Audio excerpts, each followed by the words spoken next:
Welcome, MechWarrior. You're accessing beginner-level training manuals for the Orion ON1-K. I'll be your instructor, Fox. In this tactical debriefing, you will learn the specifications, strengths and weaknesses, as well as how to customize and field your own Orion ON1-K in battle. Because this is of the beginner level, some restrictions will apply, including no lost tech, no upgrades, no mods. DLC will be allowed. Let us begin. General Mechanics Orion ON1-K. Weight class, heavy. Role, Brawler. Availability, very common. Threat level, moderate. Description. The Orion is a very old and storied battle mech series, and this section will be extended longer than normal to do justice to the mech. Predating even the Star League, the Orion K specifically is an upgrade to the primitive Orion C and Orion H developed by the Terran Hegemony in the 2400s. After the fall of the Star League, Kawayama Weapon Industries would take over the Orion's production. Perhaps the most notable element of the Orion is that the Star League commanding general, Alexander Kerensky himself, favored the mech and piloted his own customized Orion during the Ameris Civil War.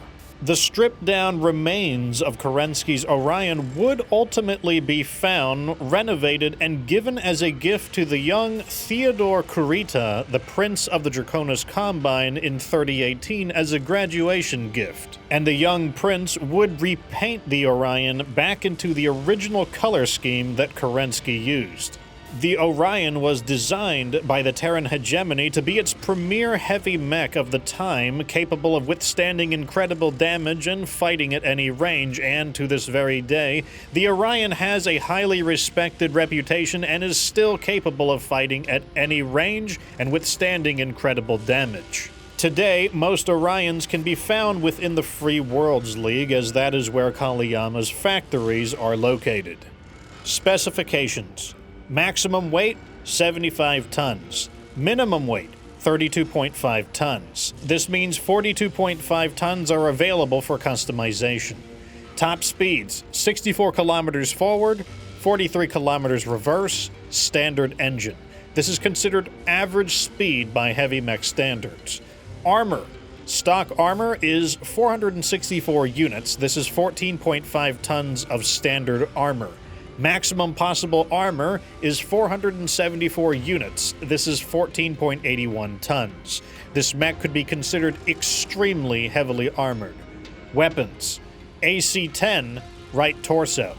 2 tons of AC-10 ammo, which is 80 rounds, right torso. LRM-15, left torso. 2 tons of LRM ammo, this is 880 missiles or 58.6 volleys, left torso. SRM-4, left torso. 1 ton of SRM ammo, this is 320 missiles or 80 volleys, left torso. 2 medium lasers, 1 in the right arm, 1 in the left arm. 2 heavy lower arm melee weapons rated at 10 damage, left arm and right arm. No additional heat sinks. 2 engine heat sink slots. Strengths and weaknesses. The Orion K is a type of brawler mech, meaning it is well armored and capable of fighting at both long range and short range in order to protect its allies. It has several vital strengths. 1, its armor is extremely heavy. 2, its weapons are fairly heat efficient, meaning the mech will generally not overheat unless the enemy is in range of all of its weapons simultaneously. Lastly, its long-range weapons allow it to switch to a fire support role and continue contributing even if it has taken a lot of damage. It does have several weaknesses, however. It can be outgunned by specialized mechs dedicated to close range or long range. Also, its melee attacks are weaker than average, which does limit its close range capabilities. Orion ON1-K Recustomization. Ronin Fox Armored Security recommends the following Orion K design to newer mech warriors. It will not shift the mech out of its brawler role. Starting with a stripped-down mech. Add 1 AC-5 and add 2 tons of AC-5 ammo, 160 rounds. The AC-5 fires twice as quickly as the AC-10. This means it's expected to do the same damage per minute as the AC-10 while weighing less and granting more space to customize with. Add 1 LRM-20. Add 2 tons of LRM ammo. This is 880 missiles or 44 volleys. Add 1 SRM-4. Add 1 ton of SRM ammo. This is 320 missiles or 80 volleys. Add 2 medium lasers. Max the armor and add 1 heatsink. This will take the mech over its weight limit. Tune the armor to bring it back into compliance. First set all rear armor to 10 and move the rest to the forward armor. Then set the head armor to 24 and both leg armor to 62 each. This simple redesign further enhances the Orion's long-range capabilities without compromising its close-range firepower. BattleRom. With the Orion K recustomized, it is time to see how to utilize the mech in the field and witness its role as a brawler actively engaging enemies both at long and short range to protect its allies. These will be the battle conditions. Mission: Battlefield. Difficulty: 57. Maximum drop weight: 270. Allies include 1 Thunderbolt TDR-5S and 2 Catapult CPLT-C1s. Allied pilot skill: Veteran. If you have your own BattlePod training simulator, check document 1 in this video's description for an instant action code allowing you to train under the same battle conditions. Welcome to Bennett 3, MechWarrior.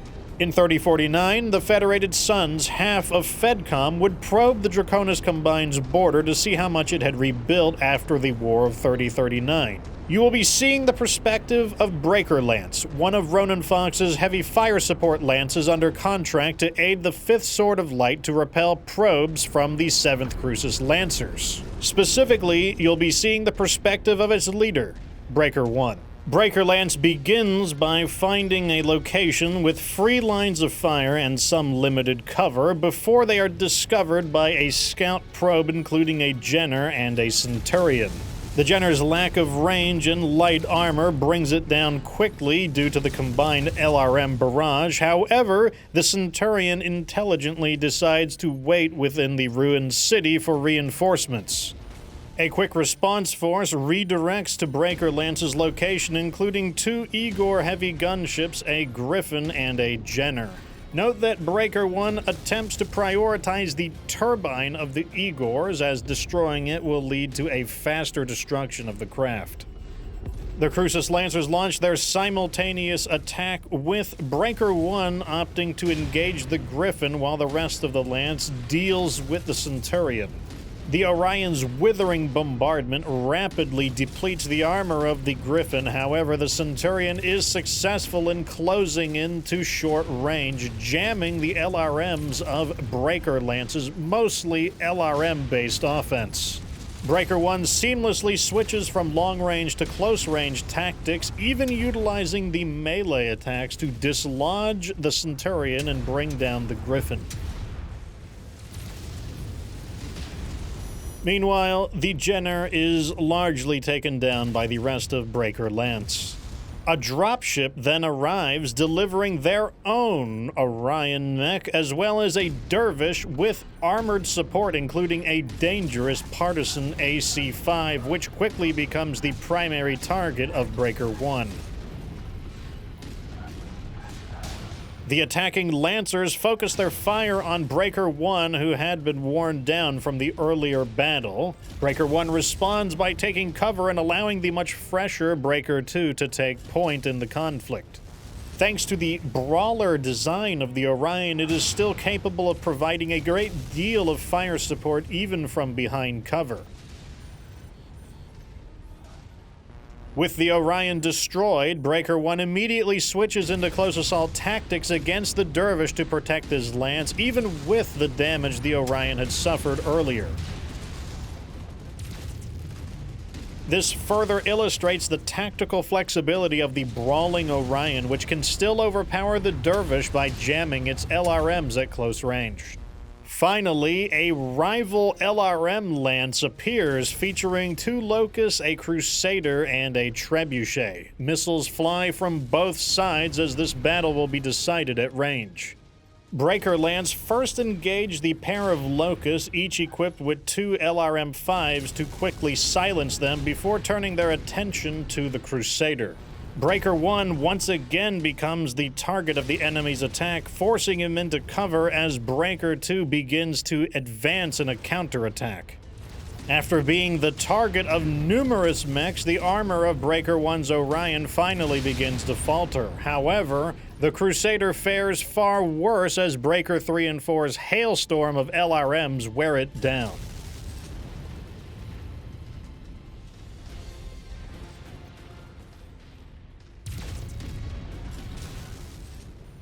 With only the Trebuchet remaining, Breaker Lance converges on the target, and Breaker 1's Orion is still capable of laying down a punishing barrage of fire despite the damage it had suffered. With the Trebuchet destroyed, Breaker Lance returns home and reports no component losses. The Orion did its job admirably, withstanding as much damage as the mech could, protecting its lance, then switching to a long-range fire support role when its armor began to falter. This concludes the beginner-level tactical debriefing for the Orion ON1-K. You now have a greater understanding of this mech's capabilities, strengths and weaknesses, as well as how to customize and field your own Orion K in battle. Thank you for choosing Ronin Fox Armored Security for all of your training needs. All right, and that's the Orion K. Bit of an extended episode, but I felt the lore of this mech needed a bit more highlight in the video. Final thoughts on the Orion K as is traditional. I do like the mech, but I don't stockpile them like I do at fire support mechs. I only need like 2 or so to act as protectors, as you saw in the video. They're also really good training mechs because all 3 of the weapon types are represented, so you can level up all of your skills. I also think they're a really good co-op mech for new players because, you could shoot the LRMs and contribute at a distance, but the mech isn't helpless up close either. So great for new players in a co-op environment. Anyway, don't forget to tune in for the Dragon's Gambit 100% clear playthrough stream on YouTube. Check my live section to see the past streams. And show the Fox some love. If you enjoyed the video, give it a like, share it with a friend who's learning, and leave a comment. I do read all the comments, and they do help recharge my motivation to make the next video when I get to hear what you guys think. Anyways, till next time, remember that you don't have to be good to get good.